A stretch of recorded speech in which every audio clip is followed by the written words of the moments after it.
Hello and welcome to Dialogue. With former U.S. President Donald Trump's return to the White House, the international community is taking a closer look at how China and the U.S. relationship will evolve under his second term. Regarded as the world's most important ties, how China and the U.S. handle each other affects peace and stability, as well as development and prosperity in the world. China has expressed the hope for a stable, healthy, and sustainable relationship with the U.S. Will the Trump team respond in kind? How will trade, which is worth of more than $700 billion, evolve from the existing frictions and challenges? What can China do to continue to push for free trade and globalization? Join us for our discussion today, live from Beijing. I'm Xu Qinduo.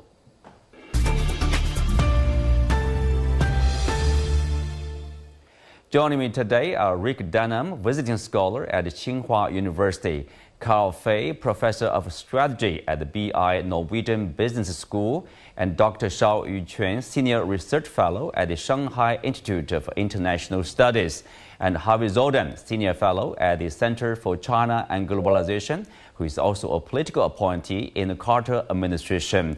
Welcome to Dialogue. So, Rick, you are in Washington. I will start with you. Now, very soon, we are going to have, the start of the Trump administration 2.0. So, what are the likely priorities for his second term? Well, I think his top priority is going to be economic.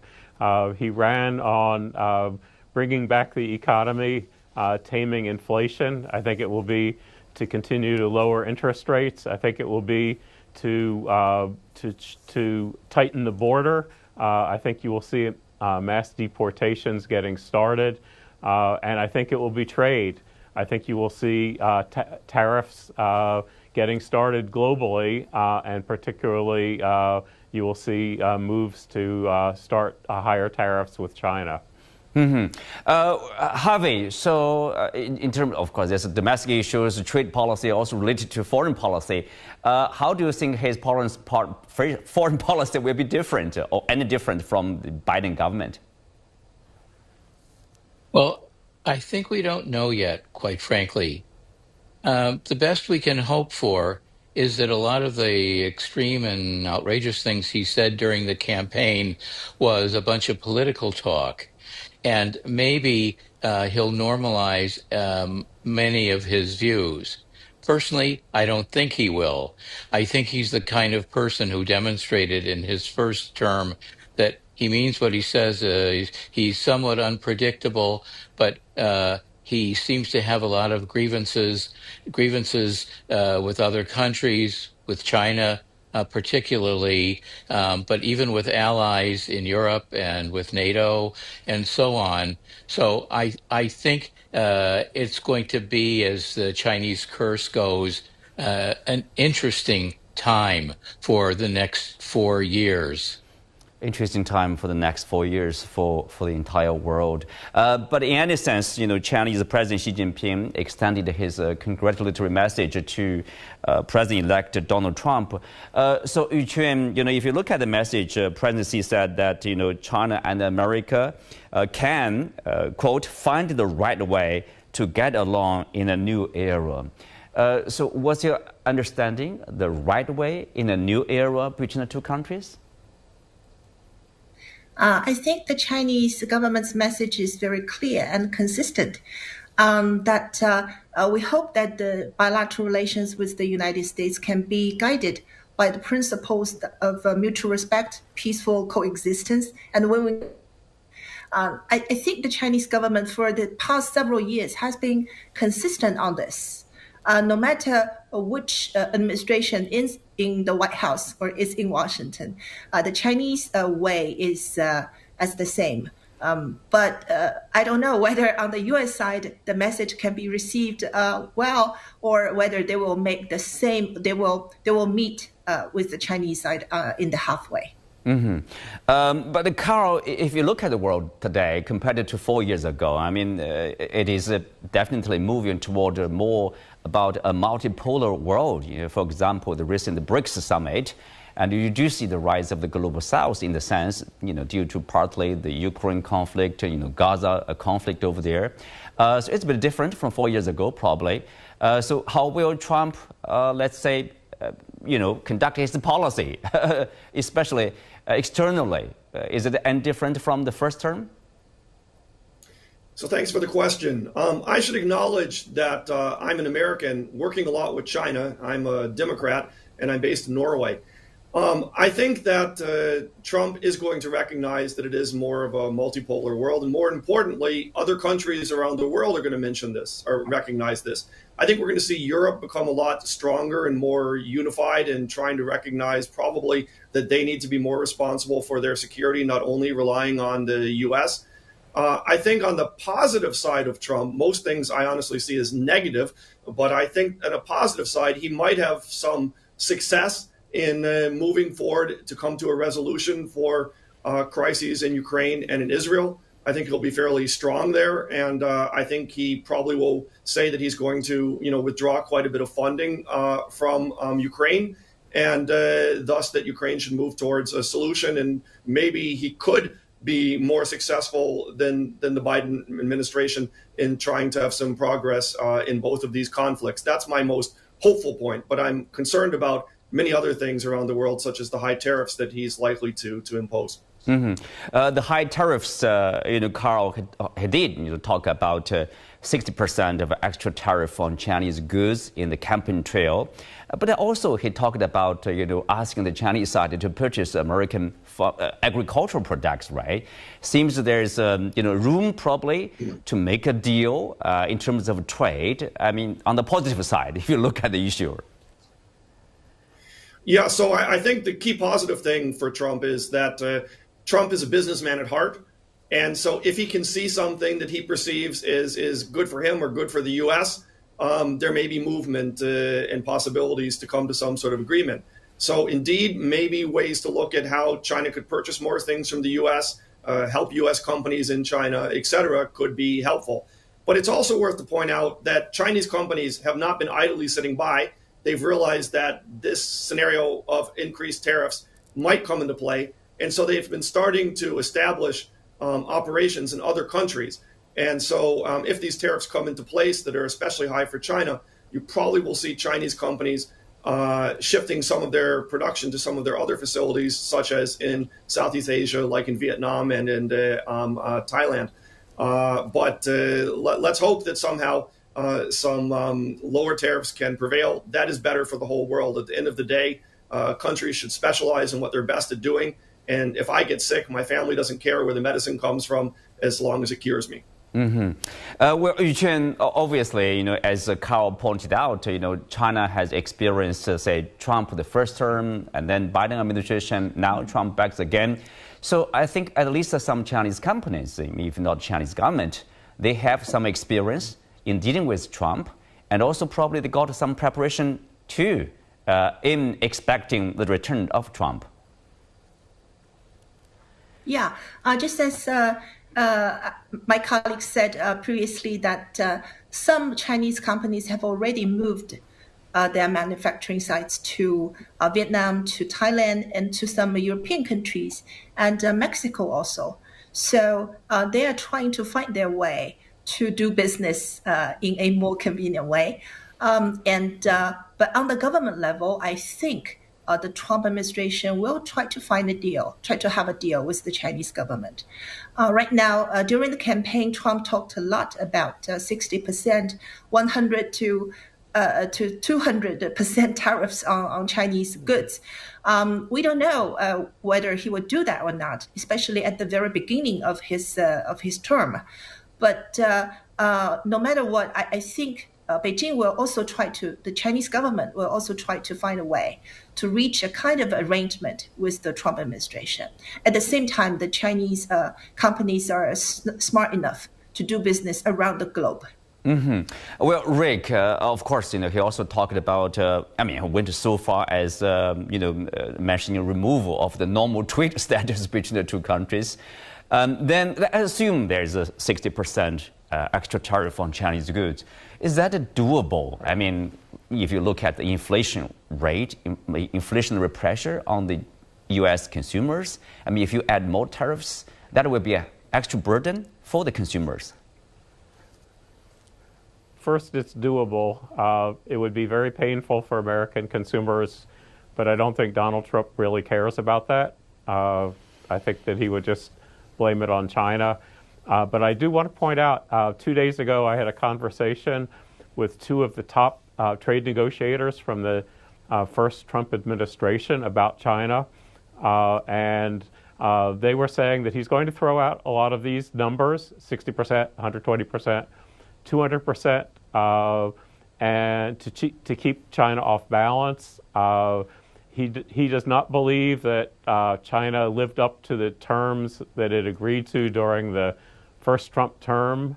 He believes that China talks a lot and will reach some sort of agreement and then not live up to it. The two people said that in the second Trump term, it's all about results.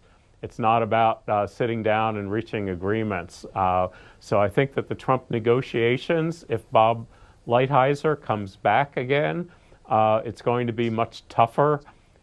They do want to negotiate, and I do think they want to negotiate from, one, a point of strength, and two, to keep the Chinese government and negotiators off balance. I do think that they're risking the American economy through higher inflation. I don't think that they really do care that much about the inflationary effects of tariffs, not only on China, but on Europe and the rest of the world. And I think that that is the biggest risk of tariff wars. And I don't think that, I think that considering that they won the election largely on the effects of inflation that were caused by the pandemic and the Russian invasion of Ukraine, I think it's a big risk for Trump in the midterm elections and going forward. Harvey, of course, in addition to China, Trump also talked about imposing 20% tariffs on goods, basically from every country, including European countries. So that will cause, as Rick pointed out, some rift, probably even with allies, with other countries, neighbors, for example. So that will create some probably backlash or pressure on his government. I think it's going to create pressure on the American government, but I don't think Trump cares that much. Trump demonstrated in his first term that he doesn't much care what other people, other countries say. So if Europe, for example, is hurt and there's inflationary pressures on Europe, Trump won't care one bit. In fact, it may make him happy. He seems to revel in creating pain for both allies and for people who are not allies. So I believe, like I said before, that we're in for interesting times, but they're going to be rough times. Well, in addition to tariffs and trade, of course, people are also looking at the tech, trade in the tech area. For example, the high-tech products from the U.S. Now we have this small yard, high fence policy. People are worried that Trump might expand that to a complete decoupling in terms of that kind of trade. Harvey, are you concerned with that? Yeah, very concerned, because it would just mark a continuation of the trend that you mentioned, because the American government under Joe Biden and under Trump before him had been turning the screws on China and high tech. And I think that Trump, seems there's a tech glitch, with reckless abandon. The difference between the first Trump and the second Trump administration is that now he has so many ideologues and smart ideologues in place. I think they're really going to go for it. And if the first Trump administration was a bull in the china shop, the second is going to be that much worse. Much worse there. But with that being said, Carl, he also talked about, for example, in terms of electric vehicles. Import of Chinese electric vehicles. Yes, there's a high tariff already, more than 100%. But he did talk about having the Chinese side to invest in the U.S. to produce, manufacture those vehicles inside the U.S. Do you think he meant it, or he's simply just empty talk? I think Trump might be open to some discussions that would benefit the U.S., such as having more Chinese investment in the U.S., such as more purchase of U.S. goods. Let's remember, it's not only a 60% tariff that he's proposing on China, but a 10 to 20% tariff on most of the rest of the world. As a result, actually, Mexico will probably become a particularly attractive place for Chinese companies to be located due to NAFTA.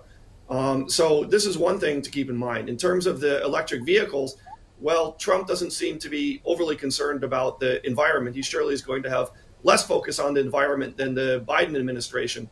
So I'm not so hopeful that there'll be radical changes there. And currently, of course, there's not very many Chinese EVs coming into the U.S. due to this. Unfortunately, the U.S. is not following, for example, the policy of Norway, which has no special tariffs on EVs, unlike even the EU that are coming from China. One thing I would like to point out is that my big concern is that in the first Trump administration, there were a number of people that were sort of close Trump allies that had similar ideologies to Trump. But he also had people that were more traditional Republicans. Now he's sort of figured out who is who. And I'm much more concerned that now we're going to have people in the administration, most of the key people in the administration, very aligned with Trump and willing to do what he does. And so fewer people to sort of hold him back, let's say. Fewer people holding him back. So, Rick, does that mean, from what you have said, are we expecting, like, at least from the beginning, some kind of chaos probably around the world, with trade tariffs? I do think so. Let me just say one thing about the electric vehicles. I think that's unpredictable because of one man, who is Elon Musk. I think we can't predict the EV policy of the Trump administration because I think Elon Musk has his ear, and I think that we don't know what it will be. But in terms of chaos, I do think that we are going to see a lot of unpredictability in the first months of the Trump administration. But I do think he will try to make his mark in the Middle East. I think he will work with the Saudis. I think he will work with Benjamin Netanyahu. It could be in unpredictable ways. I think we better watch out for what will happen with Iran.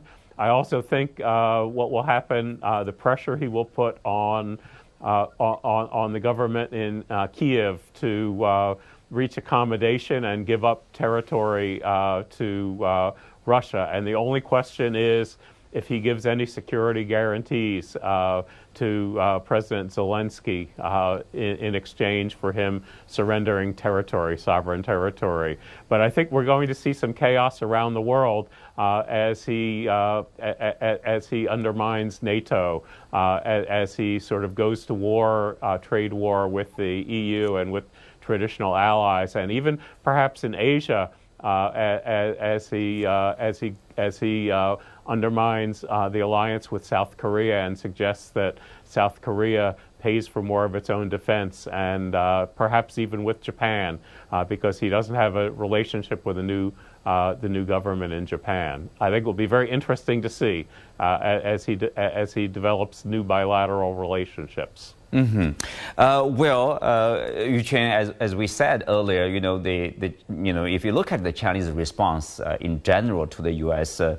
Tech restrictions, basically, I think there's in general a consensus. That is, we need to invest more in indigenous innovation, invest in research, invest in innovation.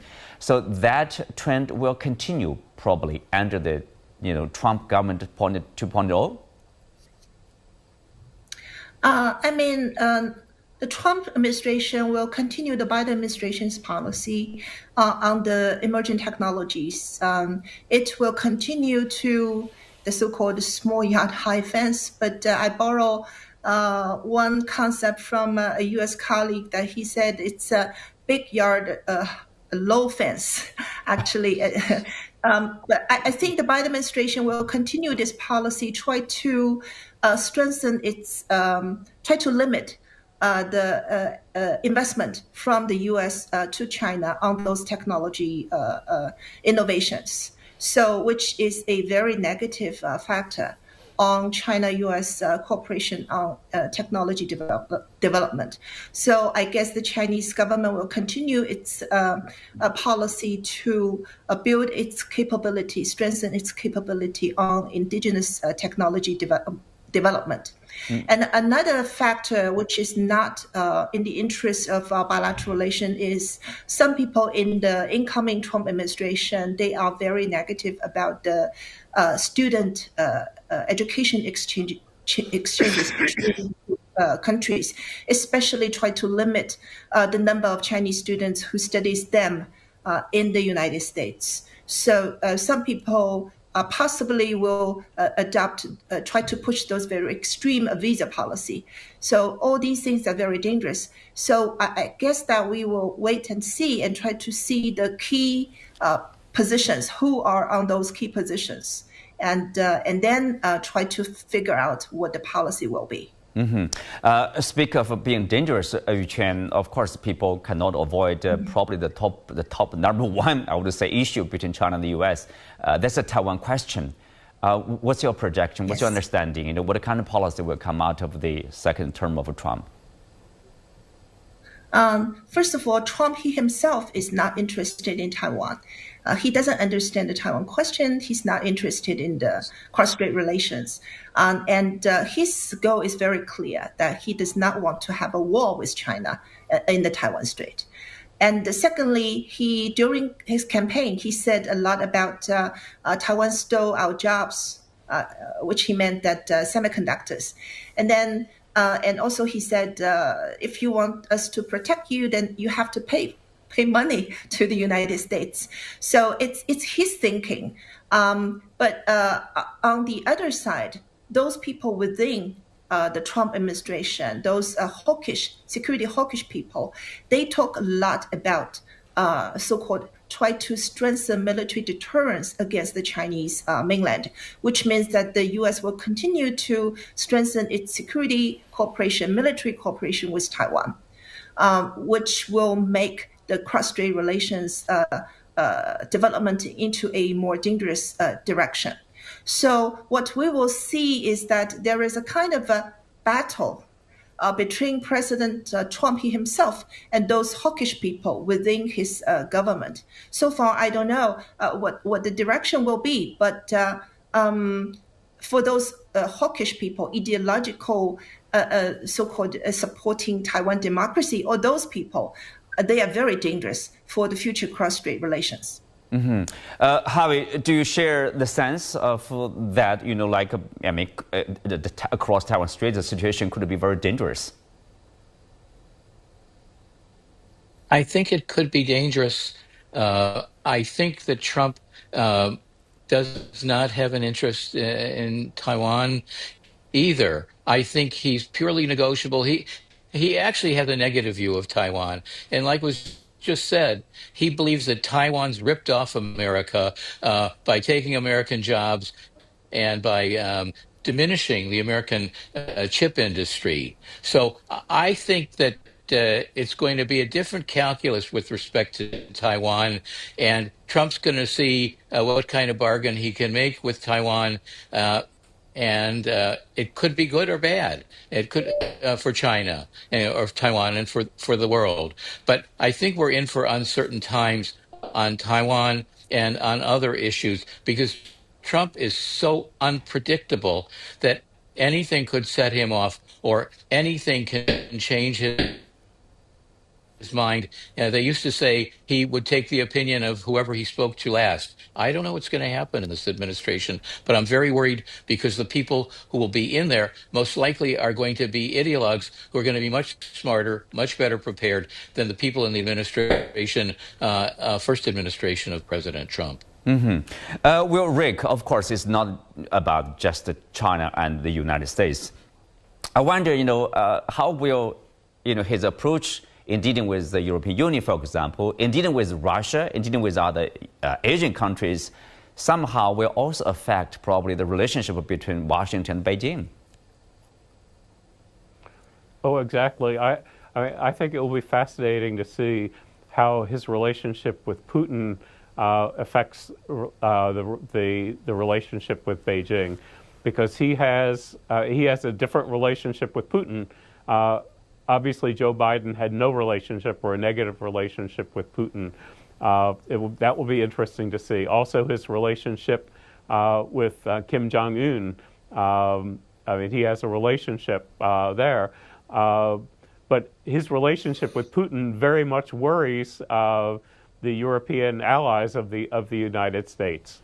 I mean, it will be interesting because in a way he has that Nixonian relationship in reverse, where Nixon had a relationship with China to balance out the Soviet Union. Trump has a relationship with Putin to balance out China. And I don't know if he is that kind of geopolitical thinker that Nixon was, but I do think that it changes the calculus. And you throw in India there, and I think we could be in for a fascinating few years in the world, because you have a multipolar world, whether Donald Trump wants to think that or not, and you have relationships between these powerful men. And I think the world will be different based on the personal relationships. Personal relationships. So, Carl, if you look at other areas, I mean, critical areas, for example, climate change, transnational crimes, drugs, which are those areas that require cooperation among nations, in particular China and the United States? So many people are probably, less optimistic in, for example, in climate change because of who Trump is. Yeah, it's certainly, he doesn't care as much about climate change as he does about many other things, and that's a challenge. But on the other hand, I think some of these areas that affect the whole world still provide some of the best chances for China and the U.S. to collaborate on, and it's important that we have some areas of collaboration to hopefully grow and expand moving forward. Maybe fighting international crimes could be one of those, since there's more agreement on that. But fundamentally, Trump is primarily interested in what is good for the U.S. and himself, and he will spend less effort trying to sort of have the U.S. be this huge power all around the world. And that may ease some relationships between Beijing and the U.S., as I think Trump is actually much more open to a multipolar world than, for example, the Biden administration. But it's not going to be an easy time. But we can't give up. For example, as mentioned earlier, maybe there will be harder times to have U.S. student visas for Chinese.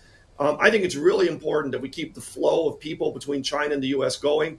That's the foundation for understanding. And particularly in difficult times like this, we need to keep that moving forward. Yuqun, at the end, what do you think are important for the two nations, to, basically peoples and two leaders, probably to forge, a future, probably that's mutually beneficial and a win-win between China and the U.S.? Yes, I agree with the people-to-people exchanges is the foundation of the healthy development of our cross-strait relations with the United States. So we have to keep people going back and forth. This is the first thing. The second, I think the positive factor right now is President Trump respects President Xi Jinping. So I think the leaders' communication and dialogues is really important for our bilateral relations. And besides that, I think all the elements, the business and trade relationship is still very important right now. And of course, Trump talks a lot about tariff, all those stuff. But at the end of the day, I think the business and trade relations between China and the U.S. will continue to develop. All right. With that, we are concluding today's show. Many thanks to our guests. You can also watch us on the CGTN app on YouTube. I'm Xu Qinduo. Thanks for being with us. See you next time.